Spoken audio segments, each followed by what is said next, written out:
ਵਾਹਿਗੁਰੂ ਜੀ ਕਾ ਖਾਲਸਾ ਵਾਹਿਗੁਰੂ ਜੀ ਕੀ ਫਤਿਹ। ਮੈਂ ਤੁਹਾਡੀ ਹੋਸਟ ਰੀਤ ਕੌਰ ਨਿਊਜ਼ TV 84 ਦੇ ਨਾਲ ਵੀਅਰਸ। ਜੂਨ ਦੇ ਮਹੀਨੇ ਜੂਨ 84 ਦੇ ਘੱਲੂਘਾਰੇ ਦੀ ਯਾਦ ਤੋਂ ਇਲਾਵਾ ਪਿਛਲੇ ਹਫਤੇ 350 ਸਾਲਾ ਆਨੰਦਪੁਰ ਸਾਹਿਬ ਸਥਾਪਨਾ ਦਿਵਸ ਵੀ ਮਨਾਇਆ ਗਿਆ। आनंदपुर साहिब सिख सवर्णिति का प्रतीक है, सिखां दी आज़ाद हस्ती का प्रतीक है। इस मौके नूं बादल ने अपने सियासी लाहा लैण लई वरतना चाहिया। बादलों के इस कोझे यतन संबंधी अते होर इस मुद्दों ते अज असीं सब तो पहलां गलबात करन जा रहे हां आम आदमी पार्टी के पंजाब के कन्वीनर सरदार सुच्चा सिंह छोटेपुर जी नाल, जिहड़े कि इस वेले साडे नाल फोन लाइन ते जुड़ चुके ने। जी वीर जी, वाहिगुरू जी का खालसा वाहिगुरू जी की फतेह। वाहिगुरू जी की फतेह जी भैन जी, वाहिगुरू खालसा वाहिगुरू फतेह जी। जी वीर जी, आनंदपुर साहिब बारे वेरवे सहित जानकारी लैण तो पहला जिस तरह इस महीने के बिगिनिंग दे विच जून 84 के घੱਲੂਘਾਰੇ संबंधी दुनिया भर दे विच यादगार मनाई गई है, सब तो पहला साडे दर्शकां नूं तुसीं इस संबंधी की कहना चाहोगे? देखो जी, घੱਲੂਘਾਰੇ ਦੀ याद ਦਾ ਇਹ ਤਾਂ ਸਾਡੇ ਮਨਾਂ ਵਿੱਚ ਜੋ रंजिश आ, जो गुस्सा वा इस दिन ते अपने नाल कहर होया जी, ये चीज कभी भी पंजाब के लोग खास तौर पर सिख कभी नहीं भूल सकते। हाँ जी, जिस बंदे ने भी दरबार साहब से अकाल तख्त ते अज तक अटैक किया जी, वो साडे ज़हन चों कभी नहीं निकलिया। उन्होंने असीं अपने दुश्मनों की कतार च रखते हैं जी, और असीं उस याद नूं हर साल ताज़ा करते। अज तक असीं मत्स्य रंगन नूं अहमद शाह अब्दाली नूं नहीं भुल्ले। हाँ जी, और जिहड़ी चीज आजाद देश से जिस देश की आज़ादी वास्ते साडे बजुर्गों दी बहुत वड्डियां कुर्बानियां ने, उस देश के विच जी, जो साडे नाल होया उस वेले वो असीं अपनी लाइफ च कदी नहीं भुल सकदे। हाँ जी, इस करके वो दिहाड़ा मनाउणा जरूरी है। वो इंदिरा गांधी की बहुत वड्डी बलंडर सी। जी, जिस कम्यूनिटी का देश की उसारी विच देश की आज़ादी विच एडा वड्डा हिस्सा होवे, हाँ जी, ਉਹਨਾਂ ਦਾ ਸਭ ਤੋਂ ਵੱਡਾ ਜਿਹੜਾ ਤੀਰਥ ਸਥਾਨ ਆ, ਧਾਰਮਿਕ ਸਥਾਨ ਆ, ਉਹਦੇ ਤੇ ਹਮਲਾ ਕਰਨਾ ਇਹ ਇੱਕ ਬਹੁਤ ਵੱਡੀ ਉਹਦੀ ਬਲੰਡਰ ਸੀ। ਔਰ ਸਾਨੂੰ ਉਹਦੇ ਨਾਲ ਬਹੁਤ ਵੱਡਾ ਜ਼ਖਮ ਹੋਇਆ। ਉਹ ਜੀ, ਕਦੀ ਵੀ हाँ जी, ਅਸੀਂ ਭੁੱਲ ਨਹੀਂ ਸਕਦੇ। बिल्कुल, ਔਰ ਮੈਂ ਸਮਝਦਾ ਵੀ ਉਹਨੂੰ ਮਨਾਉਣ ਲੱਗਿਆ ਸਾਰਿਆਂ ਨੂੰ ਉੱਥੇ ਜਾਣਾ ਚਾਹੀਦਾ। ਔਰ ਜਿਸ ਧਿਰ ਦਾ ਅੱਜ ਸ਼੍ਰੋਮਣੀ ਕਮੇਟੀ ਤੇ ਕਾਬਜ਼ ਨੇ ਜਿਹੜੇ, हाँ जी, ਉਹਨਾਂ ਨੂੰ ਇੰਨੀ ਤੰਗਦਿਲੀ ਕਦੀ ਨਹੀਂ ਵਿਖਾਉਣੀ ਚਾਹੀਦੀ। ਸਾਰਿਆਂ ਨੂੰ ਉੱਥੇ ਜਾਣ ਦਾ ਮੌਕਾ ਮਿਲਣਾ ਚਾਹੀਦਾ। ਹਰ ਇੱਕ ਨੂੰ ਆਪਣੇ जी, ਵਿਚਾਰ ਦੇਣ ਦਾ ਮੌਕਾ ਮਿਲਣਾ ਚਾਹੀਦਾ। जी, ਵਿਚਾਰ ਦੇਣ ਨਾਲ ਉੱਥੇ ਪਹੁੰਚਣ ਨਾਲ ਉਹਨਾਂ ਨੂੰ ਕੋਈ ਨੁਕਸਾਨ ਨਹੀਂ ਹੁੰਦਾ। हाँ जी, ਪਤਾ ਨਹੀਂ ਉਹ ਕਿਉਂ ਹਰ ਸਾਲ ਇਹੋ ਜਿਹੀਆਂ ਘਟਨਾਵਾਂ ਉੱਥੇ ਵਾਪਰਦੀਆਂ ਨੇ, जी, ਜਿਹਦਾ ਸਾਨੂੰ ਬਹੁਤ ਦੁੱਖ ਹੁੰਦਾ। जी, बिल्कुल बिल्कुल ਔਰ वीर जी, ਉਹ ਸਾਰਿਆਂ ਨੂੰ ਰਲ ਕੇ ਮਨਾਉਣੀਆਂ ਚਾਹੀਦੀਆਂ हाँ जी, ਔਰ ਸਭ ਨੂੰ ਇਨਵਾਈਟ ਕਰਨਾ ਚਾਹੀਦਾ। ਜਿੱਥੋਂ ਤੱਕ ਆਨੰਦਪੁਰ ਦੀ ਗੱਲ ਕੀਤੀ ਹੈ, हाँ जी, ਇਹ ਸਾਨੂੰ ਸਭ ਨੂੰ ਇਸ ਚੀਜ਼ ਦੀ ਤਾਂ ਖੁਸ਼ੀ ਆ जी, ਕਿ ਜਿਸ ਧਰਤੀ ਤੇ ਖਾਲਸੇ ਦੀ ਸਿਰਜਣਾ ਹੋਈ ਹੈ, ਜਿੱਥੇ ਕਲਗੀਧਰ ਪਾਤਸ਼ਾਹ ਨੇ ਖਾਲਸੇ ਦਾ ਸਰੂਪ ਕਾਇਮ ਕੀਤਾ, हाँ जी, ਖਾਲਸਾ ਸਾਜਿਆ, हाँ जी, ਉਸ ਧਰਤੀ ਉਹ ਸਾਡਾ ਜਨਮ ਸਥਾਨ ਹੈ। ਉਹਨੂੰ ਜੀ, ਅਸੀਂ ਕਦੇ ਨਹੀਂ ਭੁੱਲ ਸਕਦੇ। जी, ਪਰ ਬਦਕਿਸਮਤੀ ਹੈ ਕਿ ਬਾਦਲ ਸਾਹਿਬ ਨੇ ਉਹ ਜਿਸ ਤਰੀਕੇ ਨਾਲ ਮਨਾਇਆ जी, ਔਰ ਜੋ ਕੁਝ ਉੱਥੇ ਹੋਇਆ ਉਹ ਵੀ ਕੋਈ ਬਹੁਤ ਸ਼ਲਾਘਾਯੋਗ ਨਹੀਂ। ਇਹਨੂੰ ਚਾਹੀਦਾ ਸੀ ਕਿ ਸਾਰਿਆਂ ਲੋਕਾਂ ਨੂੰ ਉੱਥੇ ਇਨਵਾਈਟ ਕਰਦਾ, ਸਾਰੀਆਂ ਪਾਰਟੀਆਂ ਨੂੰ ਉੱਥੇ ਇਨਵਾਈਟ ਕਰਦਾ। ਕੋਈ ਆਉਂਦਾ ਜਾਂ ਨਾ ਆਉਂਦਾ ਉਹ ਬਾਅਦ ਦੀ ਗੱਲ ਸੀ। हाँ जी, ਔਰ ਸਾਰੇ ਧਾਰਮਿਕ ਲੋਕਾਂ ਨੂੰ, ਚਾਹੇ ਉਹ ਕਿਸੇ ਵੀ ਪਾਰਟੀ ਦੇ ਨੇ, ਕਿਸੇ ਵੀ ਧਰਮ ਦੇ ਨੇ, ਸਾਰਿਆਂ ਨੂੰ ਇਨਵਾਈਟ ਕਰਦਾ ਤਾਂ ਕਿ ਲੋਕਾਂ ਨੂੰ ਉਸ ਸਥਾਨ ਦੀ ਬੈਕਗਰਾਊਂਡ ਦਾ, ਉਸ ਸਥਾਨ ਦੀ ਦੇਸ਼ ਵਾਸਤੇ ਕੰਟਰੀਬਿਊਸ਼ਨ ਦਾ ਸਾਰੇ ਲੋਕਾਂ ਨੂੰ ਪਤਾ ਲੱਗਦਾ। जी, ਅਫਸੋਸ ਇਹ ਹੈ ਕਿ ਬਾਦਲ ਸਾਹਿਬ ਨੇ ਸਾਰਿਆਂ ਨੂੰ ਉੱਥੇ ਸੱਦਿਆ ਵੀ ਨਹੀਂ ਔਰ ਜਿਸ ਤਰੀਕੇ ਨਾਲ ਉੱਥੇ ਨੇ ਪੋਲੀਟੀਕਲ ਬੰਦਿਆਂ ਨੂੰ ਸੱਦ ਕੇ हाँ जी, ਕੋਸ਼ਿਸ਼ ਤੇ ਪੋਲੀਟੀਕਲ ਮਾਈਲੇਜ ਲੈਣ ਦੀ ਕੀਤੀ ਹੈ। ਔਰ ਉਹਦੇ ਨਾਲ ਵੀ ਅਸੀਂ ਸਮਝਦੇ ਕਿ ਇਹਨੇ ਸਿੱਖ ਕਮਿਊਨਿਟੀ ਨੂੰ ਅਪਮਾਨਿਤ ਕਰਾਇਆ। जी, ਮੋਦੀ ਇਹਦੇ ਕਹਿਣ ਤੇ ਆਇਆ ਨਹੀਂ। जी, ਰਾਜਨਾਥ ਨੇ ਆਣ ਕੇ ਉੱਥੇ ਜਿਹੜੀ ਮੋਹਰ ਲਾਈ ਆ ਕਿ ਪੰਜਾਬ ਨਸ਼ਈ ਆ हाँ जी, ਤੇ ਅਸੀਂ ਇਹੀ ਚਾਹੁੰਦੇ ਹਾਂ ਕਿ ਪੰਜਾਬ ਨਸ਼ਿਆਂ ਤੋਂ ਮੁਕਤ ਹੋ ਜਾਵੇ। ਉਹ ਸਰਕਾਰ ਵਾਸਤੇ ਬਹੁਤ ਵੱਡੀ ਸ਼ਰਮ ਦੀ ਗੱਲ ਸੀ ਜੀ। जी, ਔਰ ਬਾਦਲ ਸਾਹਿਬ ਇਹਦੇ ਤੋਂ ਪੋਲੀਟੀਕਲ ਮਾਈਲੇਜ ਲੈਣ ਦੀ ਕੋਸ਼ਿਸ਼ ਕਰ ਰਹੇ ਨੇ हाँ जी, ਕਿਉਂਕਿ ਬਾਦਲ ਕੋਲ ਕੋਈ ਵੀ ਇਕਨੋਮਿਕ ਏਜੰਡਾ, ਕੋਈ ਹੋਰ ਪੋਲੀਟੀਕਲ ਏਜੰਡਾ ਬਕਾਇਆ ਰਹਿ ਨਹੀਂ ਗਿਆ। ਜੀ ਹੁਣ ਕੇਵਲ ਤੇ ਕੇਵਲ ਉਹ ਪੰਥਕ ਏਜੰਡੇ ਤੇ ਆਇਆ। ਹਾਂਜੀ। ਔਰ ਇਹ ਵੀ ਮੈਂ ਸਮਝਦਾ ਕਿ ਬਹੁਤ ਵੱਡਾ ਆਉਣ ਵਾਲਾ ਸਮਾਂ ਵਿਚਾਰਨ ਵਾਲਾ, ਜੀ ਕਿਉਂਕਿ ਨਾ ਤੇ ਪੰਥਕ ਨੇ, ਹਾਂਜੀ ਜਿਨ੍ਹਾਂ ਚੀਜ਼ਾਂ ਦਾ ਇਹਨਾਂ ਨੂੰ ਸਾਰੀ ਜ਼ਿੰਦਗੀ ਜਦੋਂ ਇਹਨਾਂ ਕੋਲ ਤਾਕਤ ਰਹੀ ਹੈ ਪਿਛਲੇ 8-10 ਸਾਲ ਤੋਂ ਲਗਾਤਾਰ, ਹਾਂਜੀ ਜਿਨ੍ਹਾਂ ਇਸ਼ੂ ਨੂੰ ਇਹਨਾਂ ਅਪੋਜ਼ ਕੀਤਾ, ਜਿਨ੍ਹਾਂ ਏਜੰਡਿਆਂ ਦੀ ਵਿਰੋਧਤਾ ਕੀਤੀ ਹੈ, ਜੀ ਇਹ ਮਜਬੂਰੀ ਵਸ ਉਹ ਏਜੰਡੇ ਜਿਹੜੇ ਆ ਦੁਬਾਰਾ ਹਾਈਲਾਈਟ ਕਰ ਰਿਹਾ ਤੇ ਇਹਦੀ ਕੋਸ਼ਿਸ਼ ਹੈ ਵੀ ਕਿਸੇ ਤਰ੍ਹਾਂ ਮੁੜ ਕੇ ਮੈਂ ਜੀ ਪੰਜਾਬ ਦੇ ਵਿੱਚ ਪੋਲੀਟੀਕਲੀ ਸਰਵਾਈਵ ਕਰ ਜਾਵਾਂ।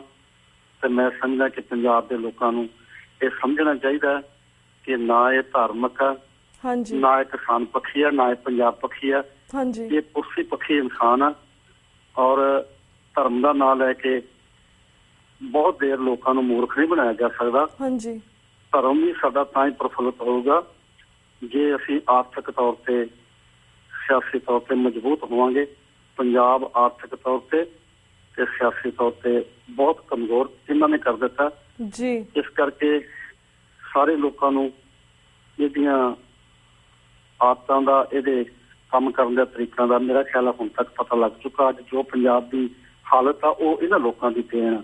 ਹਾਂਜੀ ਇਹਨਾਂ ਨੇ ਧਾਰਮਿਕ ਤੌਰ ਤੇ ਵੀ ਪੰਜਾਬ ਦਾ ਬਹੁਤ ਨੁਕਸਾਨ ਕੀਤਾ, ਆਰਥਿਕ ਤੌਰ ਤੇ ਵੀ ਬਹੁਤ ਨੁਕਸਾਨ ਕੀਤਾ। ਅੱਜ ਕਿਸਾਨ ਵੀ ਔਖਾ ਹੈ, ਜੀ ਅੱਜ ਇੰਡਸਟਰੀਅਲਿਸਟ ਵੀ ਔਖਾ, ਵਪਾਰੀ ਵੀ ਔਖਾ ਹੈ, ਮੁਲਾਜ਼ਮ ਵੀ ਔਖਾ ਹੈ, ਗਰੀਬ ਵੀ ਔਖਾ, ਪਿੰਡੂ ਵੀ ਔਖਾ, ਸ਼ਹਿਰੀ ਵੀ ਔਖਾ ਹੈ। ਬਿਲਕੁਲ ਸਾਰਾ ਕੁਝ ਇਹਨੇ ਪੋਲੀਟੀਕਲਾਈਜ਼ ਕਰ ਦਿੱਤਾ। ਹਾਂਜੀ ਪੋਲੀਟੀਕਲ ਬੰਦੇ ਇਹ ਠੀਕ ਹੈ ਕਹਿੰਦੇ ਆ ਰਾਜ ਬਿਨਾਂ ਨਹੀਂ ਧਰਮ ਚਲੇ ਹੈ, ਪਰ ਇਹੋ ਜਿਹਾ ਰਾਜ ਜਿਹੜਾ ਉਹ ਤਾਂ ਧਰਮ ਨੂੰ ਲੈ ਕੇ ਬਹਿ ਗਿਆ। ਇਹਨਾਂ ਨੇ ਸਾਡੀ ਜਵਾਨੀ ਦਾ ਬਹੁਤ ਨੁਕਸਾਨ ਕਰ ਦਿੱਤਾ। ਅੱਜ ਪੋਲੀਟੀਕਲ ਬੰਦੇ ਜਿਹੜੇ ਆ ਉਹ ਪ੍ਰਾਪਰਟੀ ਡੀਲਰ ਬਣ ਗਏ ਆ।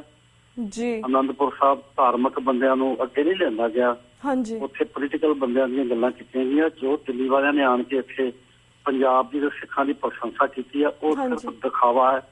ਉਹਨਾਂ ਦੇ ਜ਼ੁਬਾਨ ਤੇ ਕੁਝ ਹੋਰ ਆ ਤੇ ਦਿਲ ਦੇ ਵਿੱਚ ਪੰਜਾਬ ਪ੍ਰਤੀ ਕੁਝ ਹੋਰ ਆ।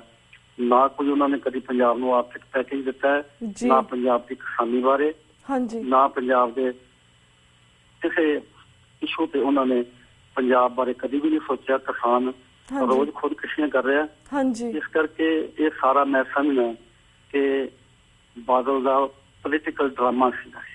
ਜੀ ਜੀ ਤੇ ਵੀਰ ਜੀ ਬਾਦਲ ਦੇ ਪੋਲੀਟੀਕਲ ਡਰਾਮੇ ਬਾਰੇ ਵੀ ਅਸੀਂ ਹੋਰ ਡਿਟੇਲ ਦੇ ਵਿੱਚ ਗੱਲਬਾਤ ਕਰਾਂਗੇ, ਪਰ ਉਸ ਤੋਂ ਪਹਿਲਾਂ ਜਿਸ ਤਰ੍ਹਾਂ ਗੱਲ ਕੀਤੀ ਹੈ ਅਸੀਂ ਕਾਫੀ ਕੈਡ ਦਿੰਦੇ ਹਾਂ ਅਰਵਿੰਦ ਕੇਜਰੀਵਾਲ ਨੂੰ, ਆਮ ਆਦਮੀ ਪਾਰਟੀ ਦੇ ਜਿਹੜੇ ਲੀਡਰ ਨੇ, ਆਮ ਆਦਮੀ ਪਾਰਟੀ ਦੇ ਪ੍ਰੈਜ਼ੀਡੈਂਟ ਨੇ, ਕਿ ਉਹਨਾਂ ਦੇ ਹੀ ਸਿਫਾਰਿਸ਼ ਵਿਰੋਧ ਕਹਿ ਸਕਦੇ, ਜੋ ਉਹਨਾਂ ਨੇ ਇੰਨੀ ਮਿਹਨਤ ਕੀਤੀ ਹੈ ਕਿ ਪ੍ਰੋਫੈਸਰ ਭੁੱਲਰ ਦਾ ਟ੍ਰਾਂਸਫਰ ਪੰਜਾਬ ਦੀ ਜੇਲ੍ਹ ਦੇ ਵਿੱਚ, ਅੰਮ੍ਰਿਤਸਰ ਦੀ ਜੇਲ੍ਹ ਦੇ ਵਿੱਚ ਹੋ ਗਿਆ ਹੈ।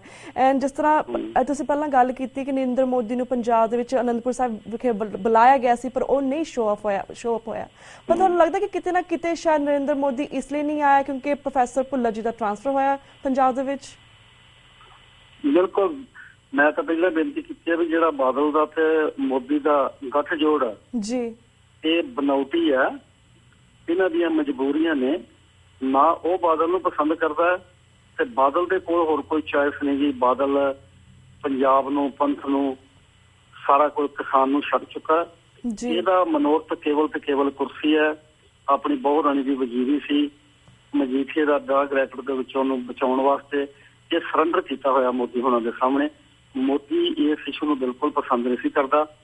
ਭੁੱਲਰ ਦੀ ਮਾਈਗ੍ਰੇਸ਼ਨ ਜਿਹੜੀ ਆ ਉਹ ਇਹਦੇ ਵਾਸਤੇ ਮਜਬੂਰੀ ਬਣ ਗਈ ਸੀ ਕਿਉਂਕਿ ਕੇਜਰੀਵਾਲ ਨੇ ਜਦੋਂ ਕਹਿ ਦਿੱਤਾ ਸਾਨੂੰ, ਉਹਨਾਂ ਲਿਖ ਕੇ ਦੇ ਦਿੱਤਾ, ਤੇ ਇਹਦੇ ਕੋਲ ਹੋਰ ਕੋਈ ਆਪਸ਼ਨ ਹੈ ਨਹੀਂ ਸੀ।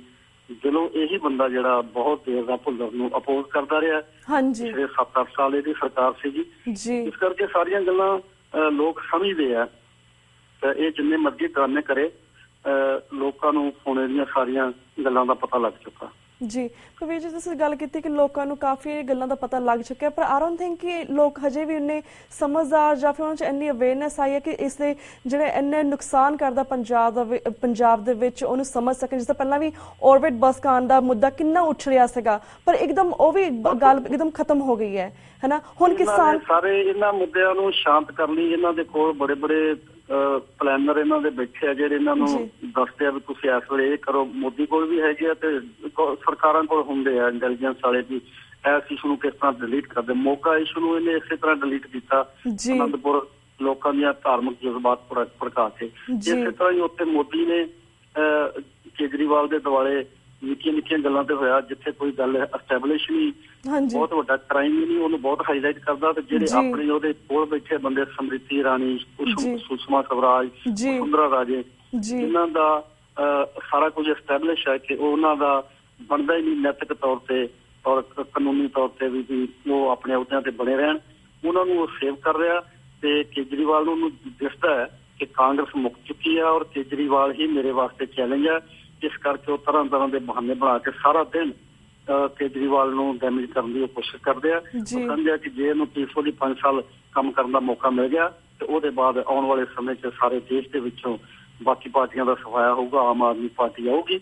ਪਰ ਮੈਂ ਸਮਝਦਾ ਕਿ ਜਿੰਨੇ ਮਰਜ਼ੀ ਹੱਥ ਕੰਡੇ ਮੋਦੀ ਹੋਣੀ ਵਰਤਣ, ਜਿੰਨਾ ਉਹ ਰੋਜ਼ ਪ੍ਰਚਾਰ ਨੈਗੇਟਿਵ ਕਰਨ ਦੀ ਕੋਸ਼ਿਸ਼ ਕਰਦੇ ਆ, ਉਹਨਾਂ ਹੀ ਕੇਜਰੀਵਾਲ ਲੋਕਾਂ ਦੇ ਲਾਗੇ ਜਾ ਰਿਹਾ, ਉਹ ਠੀਕ ਕੰਮ ਕਰ ਰਹੇ ਆ। ਜੀ ਜੀ ਬਿਲਕੁਲ ਵੀਰ ਜੀ, ਸਭ ਕੁਝ ਸਾਹਮਣੇ ਦਿਖਦਾ ਹੈ। ਪਰ ਜਿਸ ਤਰ੍ਹਾਂ ਮੈਂ ਪਹਿਲਾਂ ਗੱਲ ਕੀਤੀ ਸੀ ਕਿ ਜਿਸ ਤਰ੍ਹਾਂ ਤੁਸੀਂ ਕਿਹਾ ਕਿ ਪੰਜਾਬ ਦੇ ਵਿੱਚ ਹੁਣ ਇਸ ਅਕਾਲੀਆਂ ਦੀ ਸਰਕਾਰ ਹੈ, ਇਹ ਕਿਸ ਤਰ੍ਹਾਂ ਲੋਕਾਂ ਨੂੰ ਦਬਾ ਕੇ ਰੱਖਦੀ ਹੈ, ਇਹਨੂੰ ਕਿਸਾਨਾਂ ਦੀ ਫਿਕਰ ਨਹੀਂ, ਪੰਜਾਬ ਦੇ ਵਿੱਚ ਕਿਸ ਤਰ੍ਹਾਂ ਜਵਾਨੀ ਦਾ ਕਾਣ ਹੋ ਰਿਹਾ, ਕਿਸ ਤਰ੍ਹਾਂ ਨਸ਼ੇ ਹੋ ਰਹੇ, ਟੀਚਰਾਂ ਦਾ ਬੁਰਾ ਹਾਲ ਹੈ। ਫਿਰ ਕਹਿੰਦੇ ਨੇ ਕਿ 4-4 ਬੱਚੇ ਪੈਦਾ ਕਰੋ, ਜਿਹੜੇ ਆਲਰੇਡੀ ਬੱਚੇ ਪੰਜਾਬ ਦੇ ਵਿੱਚ ਹੈਗੇ ਨੇ ਉਹ ਕਿਸ ਤਰ੍ਹਾਂ ਦਾ ਬੁਰਾ ਹਾਲ ਹੈ, ਕਿੰਨਾ ਲੋਕ ਮਰ ਰਹੇ ਨੇ, ਖੁਦਕੁਸ਼ੀਆਂ ਕਰ ਰਹੇ ਨੇ। ਪਰ ਜਿਸ ਤਰ੍ਹਾਂ I don't understand one thing ਕਿ ਪੰਜਾਬ ਦੇ ਲੋਕ ਫਿਰ ਵੀ, ਜਿਸ ਆਈ ਨੋ ਬਾਦਲੋਂ ਤਾਂ ਕੁਰਸੀ ਦਾ ਲਾਹਾ ਹੈ, ਪਰ ਪੰਜਾਬ ਦੇ ਲੋਕ ਫਿਰ ਵੀ ਇਸ ਨੂੰ ਵੋਟ ਪਵਾ ਕੇ ਇਸ ਨੂੰ ਜਿਤਾ ਦਿੰਦੇ ਨੇ। ਸਾਨੂੰ ਕੀ ਕਰਨ ਦੀ ਲੋੜ ਹੈ? ਇਹਨਾਂ ਕਿ ਪੋਲੀਟੀਕਲ ਪਾਰਟੀ ਬਣਾਉਣ ਦੀ ਜ਼ਰੂਰਤ ਹੈ, ਪਰ ਸਾਨੂੰ ਕਿਸ ਤਰ੍ਹਾਂ ਅਸੀਂ ਇਕੱਠੇ ਹੋ ਕੇ ਕੁਝ ਕਰੀਏ? ਇਹਦੇ ਕੋਲ ਬਿਲਕੁਲ ਇਕੱਠੇ ਹੋ ਕੇ ਸਾਰਿਆਂ ਨੂੰ ਕੁਝ ਕਰਨ ਦੀ ਲੋੜ ਹੈ। ਇੱਕ ਤਾਂ ਸਾਰਾ ਮੀਡੀਆ, ਇਹਦੇ ਕੋਲ ਇਲੈਕਟ੍ਰੋਨਿਕ ਮੀਡੀਆ ਸਾਰਾ ਇਹਨੇ ਖਰੀਦਿਆ ਹੋਇਆ, ਪੈਸਾ ਇਹਦੇ ਕੋਲ ਬੇਸ਼ੁਮਾਰ ਆ, ਲੋਕਾਂ ਨੂੰ ਗੁੰਮਰਾਹ ਕਰਨ ਵਾਸਤੇ ਤਰ੍ਹਾਂ ਦੀਆਂ ਸਕੀਮਾਂ ਬਣਾਈ ਜਾਂਦਾ। ਹਾਂਜੀ। ਪਰ ਮੈਂ ਸਮਝਦਾ ਕਿ ਜਦੋਂ ਵੀ ਕਿਸੇ ਦਾ ਪੋਲੀਟੀਕਲੀ ਡਾਊਨਫਾਲ ਆਉਣਾ ਹੁੰਦਾ ਜੀ, ਉਹਦੇ ਵਿੱਚ ਮੈਂ ਸਮਝਦਾ ਕਿ ਲੋਕ ਇਸ ਵਕਤ ਥੋੜੇ ਜਿਹੇ ਅੱਗੇ ਨਾਲੋਂ ਜ਼ਿਆਦਾ ਸਤਰਕ ਨੇ ਜੀ। ਲੋਕਾਂ ਦੇ ਦਿਮਾਗ 'ਚੋਂ ਇਹਦੀਆਂ ਸਾਰੀਆਂ ਜਿੰਨੀਆਂ ਵੀ ਇਹਨੇ ਵੱਖ-ਵੱਖ ਸਮੇਂ ਤੇ ਵੱਖ-ਵੱਖ ਗੱਲਾਂ ਕਰਕੇ ਲੋਕਾਂ ਨੂੰ ਗੁੰਮਰਾਹ ਕੀਤਾ, ਉਹ ਸਭ ਲੋਕਾਂ ਨੂੰ ਯਾਦ ਆ। ਹਾਂਜੀ। ਜੋ ਪੰਜਾਬ ਦੇ ਵਿੱਚ ਹਰ ਵਰਗ ਦੀ, ਹਰ ਕਿੱਤੇ ਦੀ, ਹਰ ਤਰ੍ਹਾਂ ਦੇ ਲੋਕਾਂ ਦੀ ਦੁਰਦਸ਼ਾ ਹੋਈ ਹੈ ਜੀ, ਮੇਰਾ ਖਿਆਲ ਆ ਕਿ ਇਸ ਵਾਰੀ ਇੰਨੀ ਜਲਦੀ ਭੁੱਲਣਗੇ ਨਹੀਂ ਲੋਕ। ਇਹ ਜਿੰਨੇ ਮਰਜ਼ੀ ਸਬਜ਼ਬਾਜ਼ ਵਿਖਾਏ, ਹਾਂਜੀ, ਲੋਕ ਐਰਕਾ ਮੈਨੂੰ ਜਾਪਦਾ ਕਿ ਸਹੀ ਫੈਸਲਾ ਲੋਕ ਕਰਨਗੇ। ਜੀ ਬਿਲਕੁਲ, ਆਈ ਹੋਪ ਸੋ ਵੀਰ ਜੀ। ਵੀਰ ਜੀ ਥੈਂਕ ਯੂ ਸੋ ਮਚ ਕਿ ਤੁਸੀਂ ਨਾ ਕੁਝ ਮੁੱਦਿਆਂ ਦੇ ਉੱਪਰ ਆਪਣੇ ਵਿਚਾਰ ਸਾਡੇ ਦਰਸ਼ਕਾਂ ਨਾਲ ਸਾਂਝੇ ਕੀਤੇ। ਹੁਣ ਅਸੀਂ ਤੁਹਾਡੇ ਕੋਲ ਇਜਾਜ਼ਤ ਲੈਣੇ ਆ ਕਿਉਂਕਿ ਸਾਡਾ ਵਕਤ ਬ੍ਰੇਕ ਵੱਲ ਜਾ ਰਿਹਾ। ਸੋ ਵਾਹਿਗੁਰੂ ਜੀ ਕਾ ਖਾਲਸਾ, ਵਾਹਿਗੁਰੂ ਜੀ ਕੀ ਫਤਿਹ। Viewers, वक्त हो गया एक छोटे से ब्रेक का। Keep watching News TV 84. We'll be right back after a short break.